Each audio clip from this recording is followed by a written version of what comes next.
Un saludo cordial, hermanos y hermanas. Deseo haber podido estar con ustedes en persona, pero gracias a Dios por la virtualidad.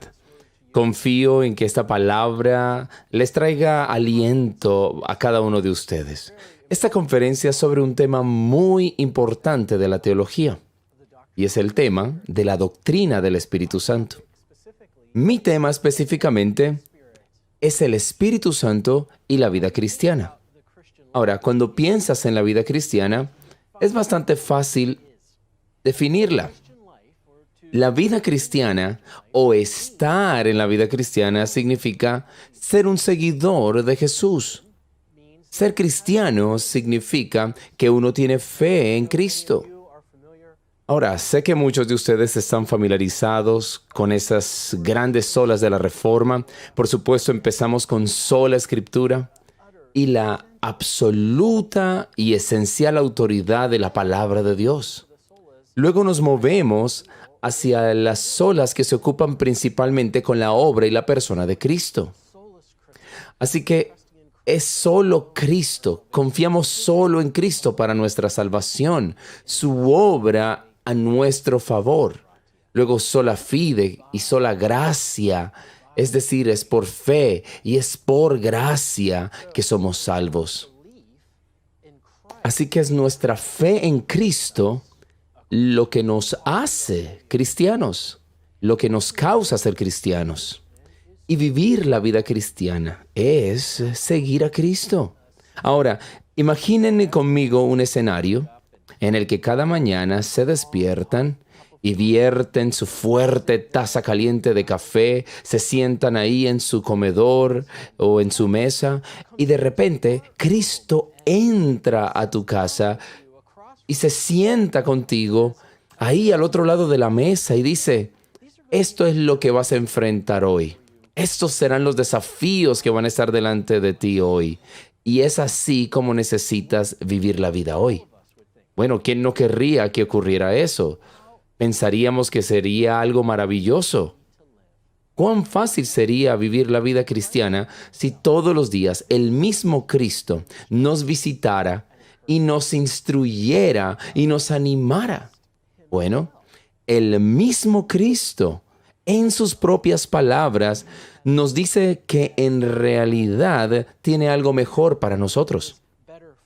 Y eso que es mejor para nosotros no es una conversación diaria con Jesús. De hecho, es el Espíritu Santo morando en nosotros. Ahora, para ver esto, tenemos que ir a Juan capítulo 14 al 16. Vamos a pasar todo nuestro tiempo en estos 3 capítulos, que son tan ricos. Ustedes conocen el contexto. Jesús está a punto de ser juzgado, a punto de ser llevado a la cruz, está a punto de ser crucificado. Este es un momento terrible para los discípulos, un tiempo de profunda ansiedad. De hecho, Él abre estos capítulos 14 al 16, diciéndoles a los discípulos, a este grupo de 12 que habían renunciado a sus carreras y a sus profesiones y habían estado siguiendo a Cristo, les dice, los voy a dejar. Y esto los llena con una intensa ansiedad de que Cristo ahora los va a dejar. Su Maestro los va a dejar esencialmente huérfanos. Entonces lo que tenemos en Juan capítulos 14 al 16 es seguridad tras seguridad, promesa tras promesa de Cristo a los discípulos inmediatamente después de la noticia de su partida.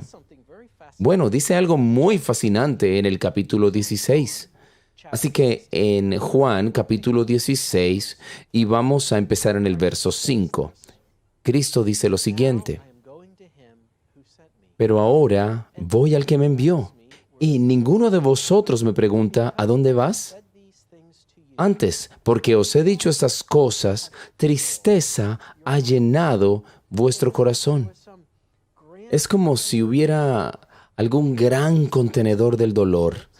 Y cuando estas palabras fluían de los labios de Jesús, la tristeza llenaba sus seres, llenando sus seres más íntimos y su corazón, y fueron consumidos por el dolor. Luego Jesús dice esto, pero yo os digo la verdad. Ok, si Jesús está introduciendo una frase diciendo, les digo la verdad, debemos prestar atención. Y esto es lo que dice. Os conviene que yo me vaya, porque si no me fuera, el Consolador no vendría a vosotros.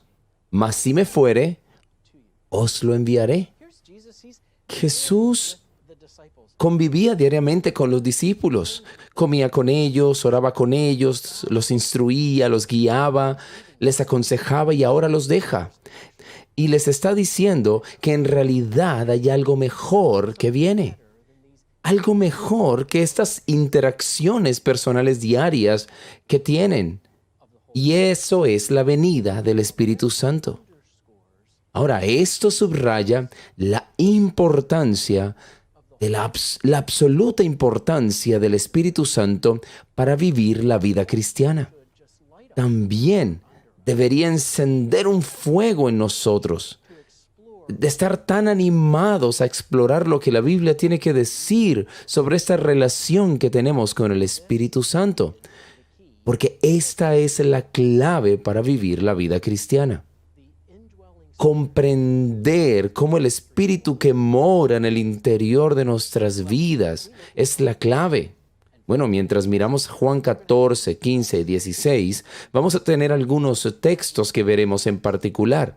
Y cuando miramos estos textos con un enfoque específico en el Espíritu Santo, vamos a ver un par de cosas. Número 1, veremos 2 títulos del Espíritu Santo. Así que vamos a ver eso y en realidad en cada uno de estos 3 capítulos vamos a ver estos títulos. Así que 2 títulos del Espíritu Santo y son instructivos. También veremos 7 promesas. 7 promesas específicas que Cristo hace a los discípulos y a nosotros sus discípulos basado en el ministerio del Espíritu Santo. Y luego, para concluir todo esto, veremos 3 resultados o 3 aplicaciones de este ministerio del Espíritu Santo. Así que primero, los títulos. Bueno, ahí lo vemos mismo en el versículo 7 del capítulo 16. Y el título en mi Biblia, en inglés, estoy leyendo de la edición estándar en inglés de la Biblia, la palabra allí está en mayúscula porque es un título.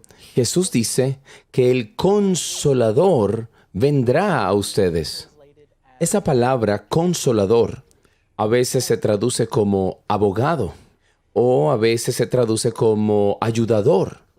Esa palabra es la palabra griega parakletos. Parakletos viene de 2 palabras en griego. Una es una preposición para, que significa estar al lado de, como yo, que estoy parado junto a este púlpito. Pero también está la palabra kletos. Esa es la palabra griega y significa llamado. Así que esta palabra literalmente significa ser llamado para estar junto a. Así que vemos esto como un defensor o un consolador y nos da este tipo de imagen de comodidad, ¿cierto? Cuando usamos la palabra comodidad, nos imaginamos una noche fría de invierno que no tenemos en Florida, pero pensamos en una fría noche de invierno y pensamos en esa cobija que nos calienta. Aunque es interesante ver cómo se usa esta palabra a menudo. Ahora, para verlo, tengo que dirigirme a una ilustración histórica para la que podríamos necesitar algo de contexto. En el año 1066, y el lugar es Inglaterra, William el Conquistador cruza el Canal de la Mancha y va a Normandía, en lo que hoy es Francia, y tiene los ojos puestos en Inglaterra. Así que cruza el Canal de la Mancha y tal como su nombre, William el Conquistador, conquista a los anglosajones y se convierte en el rey de Inglaterra. Así que para celebrar este momento en 1066, allá por la Edad Media, de donde él era, en Bayeux, en Normandía, había un tapiz inmenso que fue encargado, una obra de arte muy grande, usando hilo para representar la historia de William el Conquistador en 1066. También está el obispo y también están las tropas Ahí está William el Conquistador y están todos en sus caballos atacando a los británicos. Pero hay una escena en la que el obispo está en la parte de atrás y los caballos están ahí, también los soldados, y el obispo tiene una pequeña vara en la mano y parece que estuviera desafiando a los soldados y a los caballos para que vayan y entren en la batalla. Y debajo de esa imagen está la palabra Parácletos. Es eso lo que el Espíritu Santo es para nosotros, nuestro Parácletos, que viene a nuestro lado, no como un gran edredón, ni como una cómoda y grande almohada, sino que estamos en una batalla. No te equivoques. Esta es una batalla espiritual en la que estamos. El mundo, tal como Jesús le dice a los discípulos, aquí en Juan, este es nuestro enemigo. Ha sido mi enemigo. Y este mundo en el que Jesús entró, el que lo rechazó y lo empujó, lo sacó y lo llevó hasta una cruz. Y ahora deja a los discípulos y no se los va a llevar con él.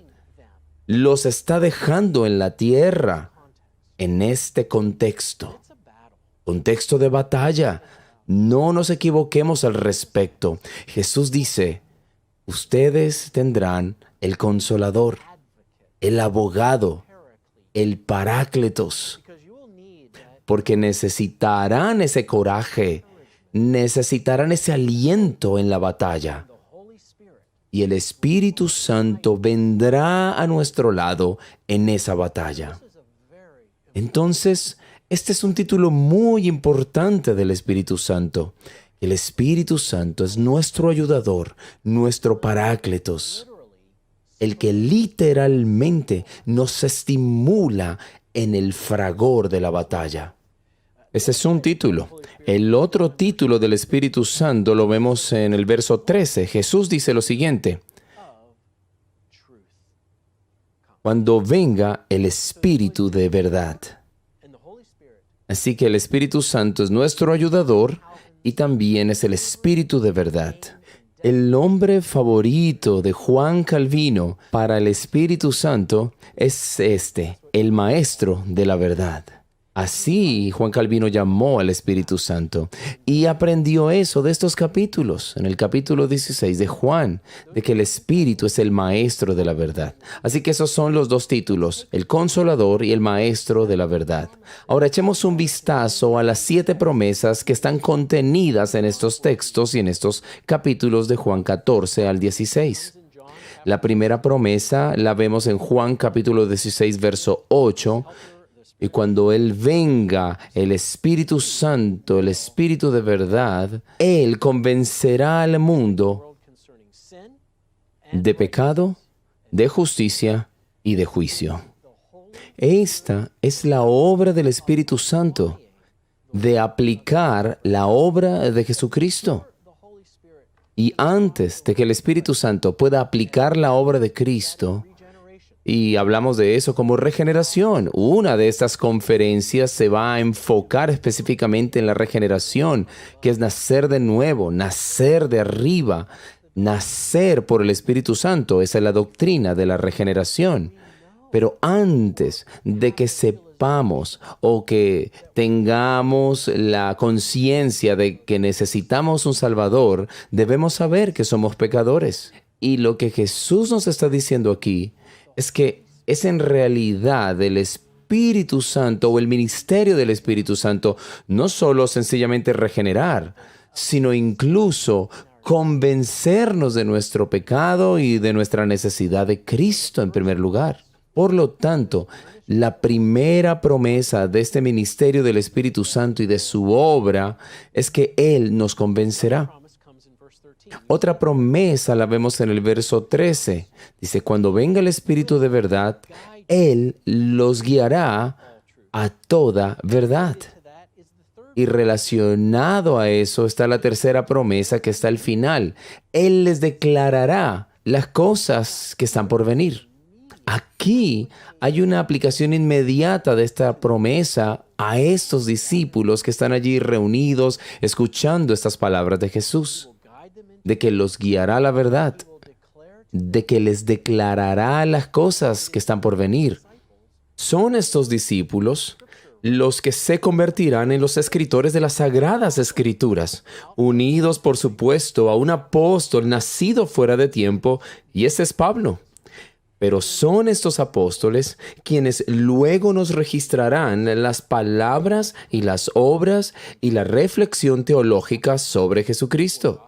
Y eso se convierte en los 4 evangelios. Se convierte luego en el libro de los Hechos, en las epístolas también del Nuevo Testamento. Esta es una promesa de que la verdad será entregada a estos escritores de la Biblia. Y por supuesto tenemos la doctrina de la inspiración, que también es el ministerio del Espíritu Santo. Y como nos lo describe Pedro, así el Espíritu Santo, llevándolos, tal como las olas llevan un barco, así el Espíritu Santo llevará estos autores del Nuevo Testamento mientras ellos escriben estas palabras.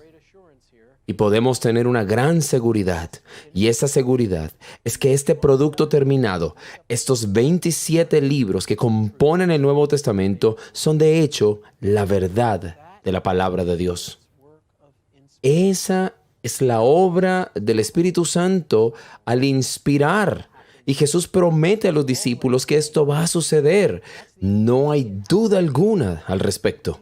Esa es la aplicación inmediata a estos discípulos que están físicamente allí. Pero hay otro nivel de aplicación que se extiende más allá de esta audiencia original y se extiende a nosotros. Que el Espíritu nos guiará a esta verdad de la palabra de Dios. Hay una maravillosa doctrina aquí, junto con la doctrina de la inspiración, y es que cada palabra y todas las palabras de las Escrituras son el aliento mismo de Dios.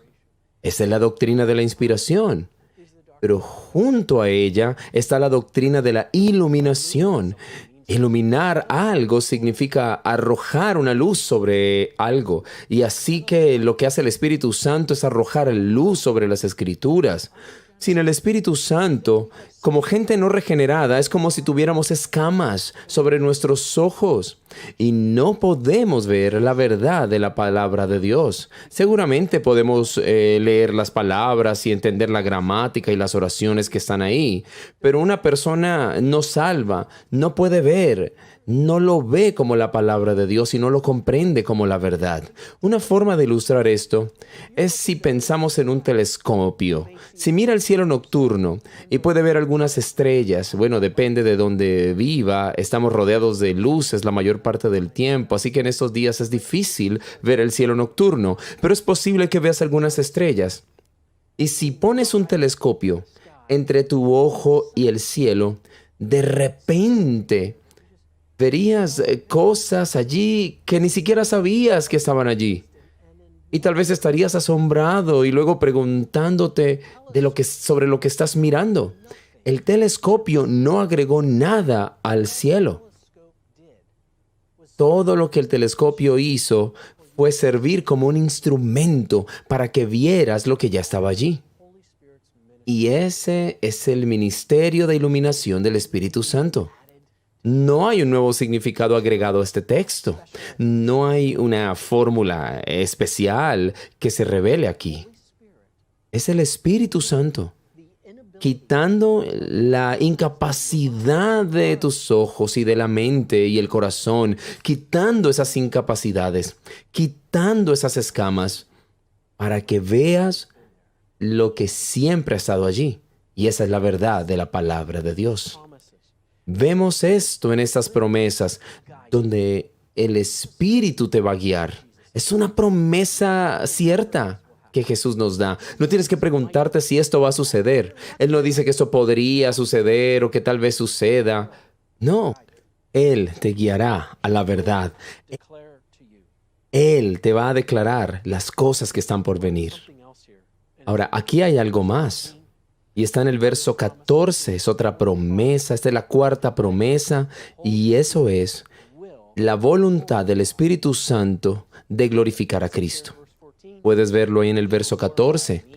Él me glorificará porque tomará de lo mío y se los declarará a ustedes.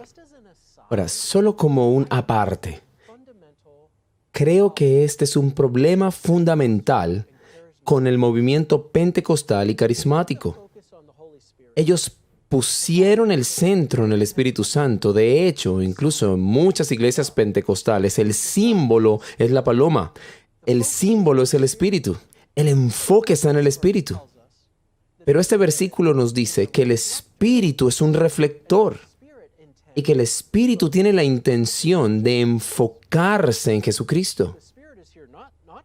El Espíritu no está aquí para glorificarse a sí mismo, sino para glorificar a Cristo y señalarnos a Cristo. En última instancia, ¿no es tan hermoso esto? En última instancia, esto es lo que hace la palabra de Dios. Nos señala a Jesucristo. Revela la gloria de Cristo. Luego de Juan 14 al 16 está, por supuesto, Juan 17, la oración sumo sacerdotal de Jesús. Y en esa oración sacerdotal, Cristo dice, he venido a mostrarles tu gloria. Y lo hice. Esa era la misión de Jesús, revelar la gloria del Dios Trino. Y eso es lo que hizo. Y aún está hecho a través de la palabra de Dios, mientras vemos la gloria de Cristo. Así que es la promesa de que el Espíritu Santo glorificará a Cristo. Ahora, si vuelves conmigo al capítulo 15 de Juan, al final del capítulo 15, y sé que estamos trabajando hacia atrás, vamos del 16 al 15 al 14, pero hay una razón, así que quédense conmigo y verán por qué vamos al revés. Así que ya vimos Juan 16, ahora veamos Juan capítulo 15 al final, versículos 26 y 27. Aquí Cristo dice, pero cuando venga el Consolador, aquí está el título de nuevo, a quien yo os enviaré del Padre, el Espíritu de verdad. Ese es el segundo título. El cual procede del Padre, Él dará testimonio acerca de mí. Así que esto es muy similar a las promesas que encontramos en el capítulo 16. Así que nuestra quinta promesa es simplemente, el Espíritu Santo da testimonio de Jesucristo. De nuevo, Él es el ayudador, el paracletos en ese tiempo de batalla. Él es el Espíritu de verdad, el Magister Veritatis, el Maestro de la verdad, como a Calvino le encantaba exclamar. Pero ahora fíjense lo que sucede en el verso 27. Cuando el Espíritu Santo da testimonio de Cristo, entonces, ¿qué sucede en el verso 27? Tú también darás testimonio. Así que sucede como si el Espíritu Santo dentro de nosotros nos asegura de quién es Cristo, de la verdad de lo que Cristo ha hecho. Nos asegura de la verdad de que somos sus hijos e hijas. Así que como el Espíritu Santo da testimonio en nosotros de la verdad del Evangelio de Jesucristo, nosotros no podemos evitar ir y dar testimonio a los demás. Esto apunta a esa pieza crucial de vivir la vida cristiana. Porque vivir la vida cristiana no es algo egoísta de ningún modo. Parte de vivir la vida cristiana, una parte crucial de ella, es proclamar el Evangelio de Jesucristo. Esta es la obra de evangelismo. Y no podemos decir simplemente, es que no tengo el don de evangelismo, porque hay quienes tienen el don. Pueden sentarse al lado de alguien en un avión, entablan una conversación y cuando el avión aterriza, todo el avión ha llegado a Cristo y han plantado una iglesia. Ellos tienen el don de evangelismo. Pero como yo no lo tengo, entonces estoy eximido de esto. Eso no es cierto. Todos tenemos la obligación de dar testimonio del Evangelio de Jesucristo. Proclamar el Evangelio. Y podemos hacerlo porque tenemos seguridad de que esto es cierto, y esa seguridad viene a nosotros del Espíritu Santo, Así que vamos a leer primero Juan y podrás ver en todas las páginas de la primera epístola de Juan de que el Espíritu nos asegura de que esto es verdad. Así que a partir de eso podemos tener un fundamento para proclamar bien el Evangelio de Cristo. Bueno, hemos visto los dos títulos del Espíritu Santo, ahora hemos visto la quinta promesa, pero ahora volvamos al capítulo 14 y vamos a volver a ver los dos títulos y vamos a encontrar dos promesas más agregadas. Ahora, los dos títulos aparecen allí en los versos 16 y 17 del capítulo 14 de Juan. Vamos a empezar leyendo a partir del verso 16. Y yo rogaré al Padre y os dará otro consolador. Ahora, escuchen esto. Para que esté con vosotros para siempre. Ahora, esta promesa es la promesa de que tenemos una unión eterna con el Dios eterno. A veces hablamos de nuestra unión con Cristo. Esta era una expresión favorita de Juan Calvino. Ser cristiano significa que estamos en unión con Cristo. Todo lo que es de Cristo es mío. Y aquí hay una promesa. Y eso debería simplemente dejarnos boquiabiertos. Cuando el Padre te mira, no te ve a ti, un miserable pecador, enemigo de Dios. Él ve la justicia de su Hijo. Unión con Cristo significa que Él tomó mis trapos sucios y me dio su manto de justicia. Y ahora estoy vestido con la justicia de Jesucristo. La unión con Cristo también significa unión con el Dios Trino. Dios es un Dios de compañerismo. Justo después de esto y después de este tiempo con los discípulos, Jesús iba a entrar en el momento más agonizante de su vida. Y es en ese momento, no el de la cruz, pero el momento en Getsemaní, donde Él suda, como dicen los evangelios, suda como si fueran grandes gotas de sangre. Ni siquiera podemos empezar a sondear la intensidad de la agonía que Jesucristo soportó en el huerto. Porque aquello que le oprimía, aquello que pesaba sobre Él, era el hecho mismo de que Él estaba a punto de quebrantar esa unión. Y en cambio sería separado al tener la ira de Dios derramada sobre Él. Va a la cruz y ¿qué dice? Dios mío, ¿por qué me has abandonado?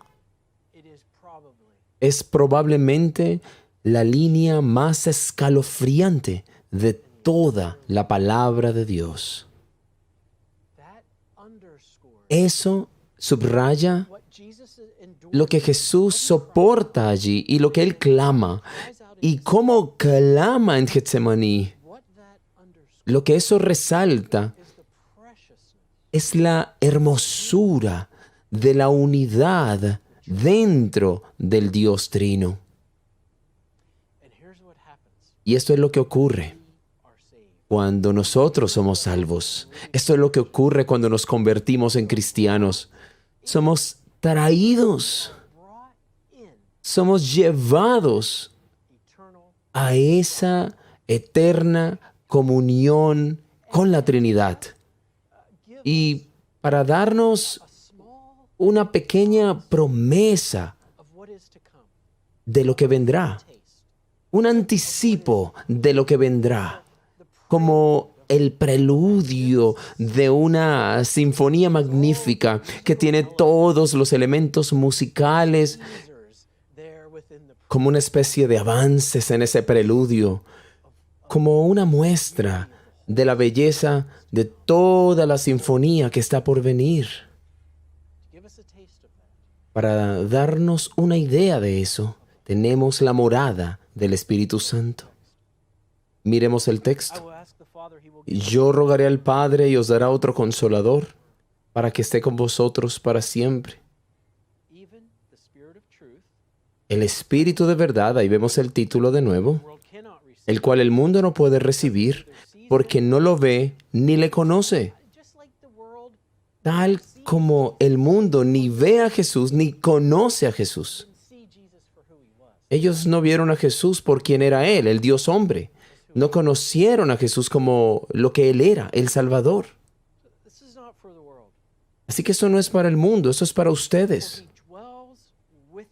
Porque Él mora con vosotros. Y aquí está la promesa. Y estará en vosotros.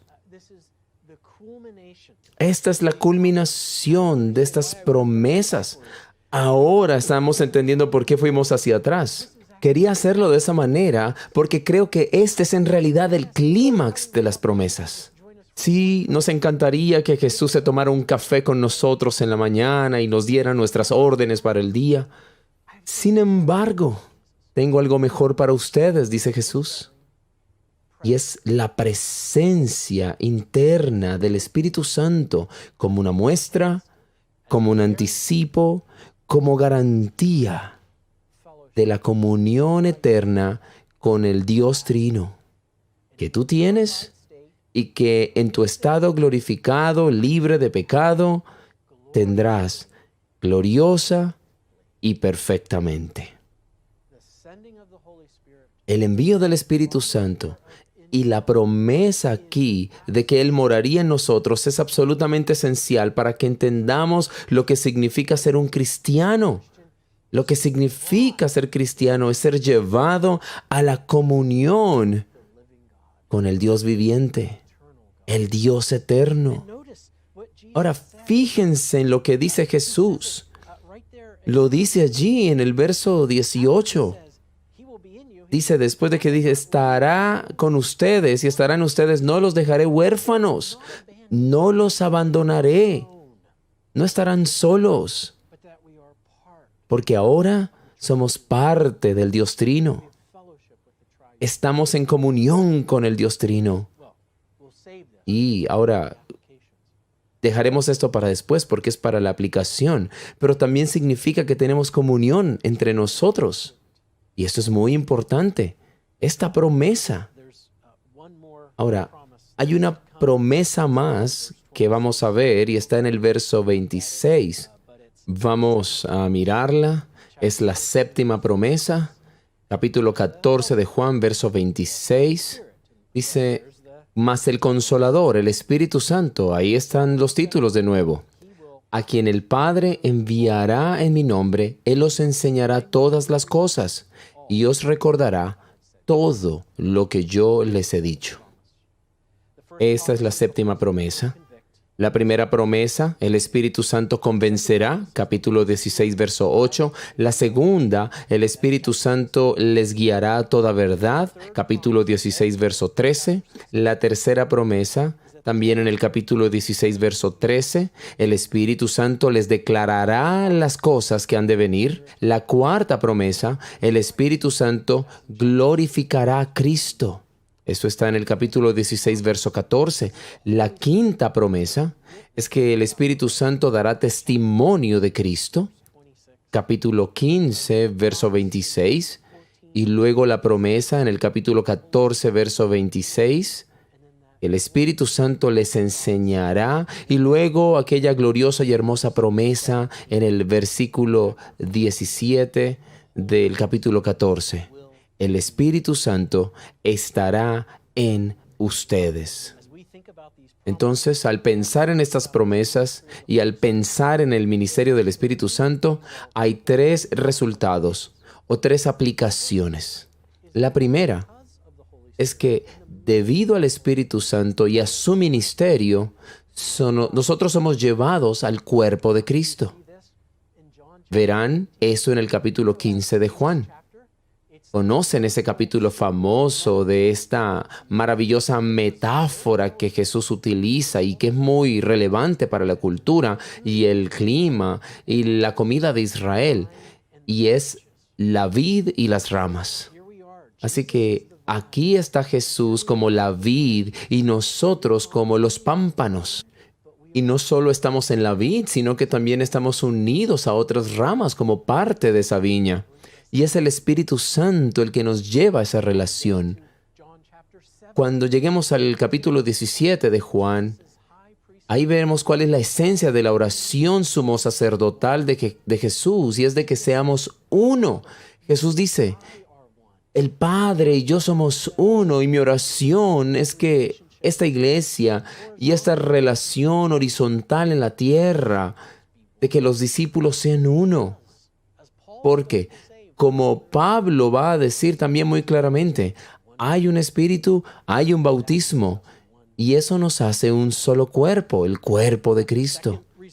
El segundo resultado es que tenemos la palabra de Dios. Muy rápidamente quiero que pongan sus ojos en Juan 17:17. Santifícalos en tu verdad. Tu palabra es verdad. Vivir la vida cristiana es santificación, crecer en santidad. Y Jesús dice, así es como ustedes lo hacen. Lo logran al leer, estudiar y aprender y vivir esta verdad que se encuentra en esta palabra. Y es el Espíritu Santo quien es nuestro maestro, el que nos guía a la verdad, es el que nos enseña las cosas que van a venir, pero es el Magister Veritatis, el maestro de la verdad. Así que estamos en el cuerpo de Cristo, tenemos nuestros medios de santificación al vivir y aprender la palabra de Dios. Y en tercer lugar, el tercer resultado de todo esto, vamos a verlo en el capítulo 14 de nuevo. Miren el verso 27. Jesús está hablando de la promesa del Espíritu Santo desde los versículos 15 al 26. Son 11 versículos, pero esto es lo que dice en el verso 27. La paz os dejo. El resultado final que tenemos a través de esta promesa y venida y morada del Espíritu Santo es que tenemos paz con Dios. Ahora, yo sé que se me acaba el tiempo, pero creo que puedo contar rápidamente una historia de Martín Lutero. Mucho antes de las 95 tesis, a la época en que Lutero era monje. Ahí lo vemos, estaba siendo ordenado como monje y se supone que diga, al Dios vivo y eterno. Pero no puede decirlo. No puede decirlo. De hecho, se ahoga con sus palabras. Y luego sale corriendo de la plataforma porque no puede decirlo, no puede terminar esa frase en su primera misa como sacerdote. Porque allí comprendió qué cosa terrible era para un pecador estar delante del Dios vivo y eterno y santo. Pero a través de la obra de Cristo y la aplicación de la obra de Cristo por el Espíritu Santo, tenemos paz con Dios. Ese es nuestro aliento. Ese es todo el aliento que necesitamos. Por favor, oremos. Padre Celestial, te agradecemos de que tú y el Hijo hayan enviado al Espíritu Santo a morar dentro de nosotros para unificar el cuerpo de Cristo y para santificarnos a través del ministerio de la palabra. Oh, cuán agradecidos estamos que por el Espíritu Santo tengamos paz contigo, el eterno, el verdadero, el Dios Santo, a través de tu elección incondicional, mediante el sacrificio del Hijo y mediante la regeneración del Espíritu Santo. Tenemos paz con contigo. Oramos estas cosas en el nombre de Jesús.